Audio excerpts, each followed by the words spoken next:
Paris ఒలింపిక్స్లో భారత్ రెండవ పతకాన్ని సొంతం చేసుకుంది. Indian shooter Manu Bhaker Olympics చరిత్రలో కొత్త రికార్డు సృష్టించింది.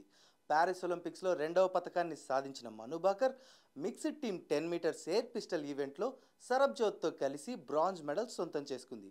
ఇప్పటికే ఉమెన్స్ 10 మీటర్స్ ఎయిర్ పిస్టల్ ఈవెంట్లో బ్రాంజ్ మెడల్ అందుకున్న మను బాకర్ ఇప్పుడు mixed team 10 metres air pistol ఈవెంట్లో కూడా మరో బ్రాంజ్ మెడల్ అందుకొని అరుదైన రికార్డు సృష్టించింది. ఇండిపెండెంట్ ఇండియాలో ఒకే ఒలింపిక్స్లో 2 పతకాలు అందుకున్న మొదటి అథ్లెట్గా చరిత్ర సృష్టించింది. భారతదేశానికి స్వతంత్రం రాకముందు 1900 సంవత్సరంలో సమ్మర్ గేమ్స్లో నార్మన్ ప్రిట్చెడ్ అనే ఒక బ్రిటిష్ ఇండియన్ 2 ఈవెంట్లలో సిల్వర్ మెడల్ సాధించారు. ఇక రోయింగ్లో బరిలో దిగిన Balraj Panwar men singles scull quarter ఫైనల్స్లో 5వ స్థానంలో నిలిచారు.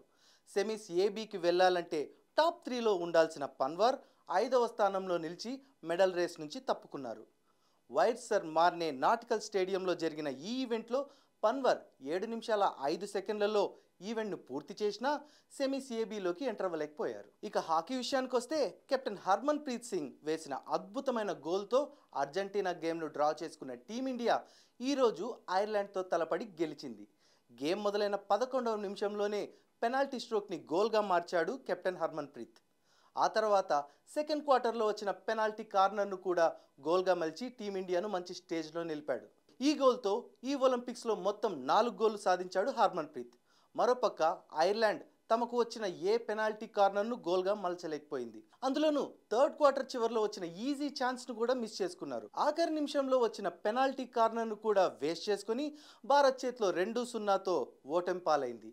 టీమిండియా తమ నెక్స్ట్ గేమ్ బెల్జియంతో ఆడనుంది. ఇక ఆర్చరీ విషయానికి వస్తే ఉమెన్స్ ఇండివిజువల్ రౌండ్ 64లో అంకితా భగత్ ఓటమిని చూడగా, మరోపక్క భజన్ కౌర్ రౌండ్ 64, రౌండ్ 32లో గెలిచి రౌండ్ 16కు చేరుకుంది. ఇక బ్యాడ్మింటన్ విషయానికి వస్తే మెన్స్ డబుల్స్లో సాత్విక్ సాయిరాజ్, చిరాగ్ శెట్టి మరో విజయాన్ని తమ సొంతం చేసుకున్నారు. గ్రూప్ స్టేజ్లోని ఆఖరి గేమ్ను కూడా డామినేట్ చేశారు. ఈ గెలుపుతో టేబుల్ టాపర్స్గా క్వార్టర్ ఫైనల్స్ చేరుకున్నారు. 40 నిమిషాలు జరిగిన ఈ గేమ్లో ఇండోనేషియన్ ప్లేయర్స్ రియాన్ ఫజర్లను పూర్తిగా డామినేట్ చేసి 21-13, 21-13తో గేమ్ను సొంతం చేసుకున్నారు.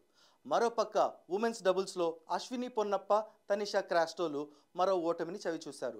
Australian players Angela you, సెట్యానా Maupassant చేతిలో 21-15, 21-10తో ఓడిపోయారు. తమ కంటే తక్కువ ర్యాంక్ ఉన్న ప్లేయర్స్తో ఓడిపోయి అభిమానులను నిరాశపరిచి ప్యారిస్ ఒలింపిక్స్ నుంచి తమ క్యాంపెయిన్ ఎండ్ చేశారు. మొదట్లో మన వాళ్ళు లీడ్లో ఉన్నప్పటికీ ఇంటర్వెల్ తర్వాత ఆస్ట్రేలియన్ ప్లేయర్స్ లీడ్ సొంతం చేసుకున్నారు. ఇక సెకండ్ గేమ్లో ఆస్ట్రేలియన్ అటాక్కి మన ప్లేయర్స్ స్ట్రగుల్ అయ్యారు. ఇక ఈ ఓటమితో పొన్నప్ప క్రాస్టో డ్యో ఒక్క విక్టరీ కూడా లేకుండానే ఒలింపిక్ క్యాంపెయిన్ ఎండ్ చేశారు.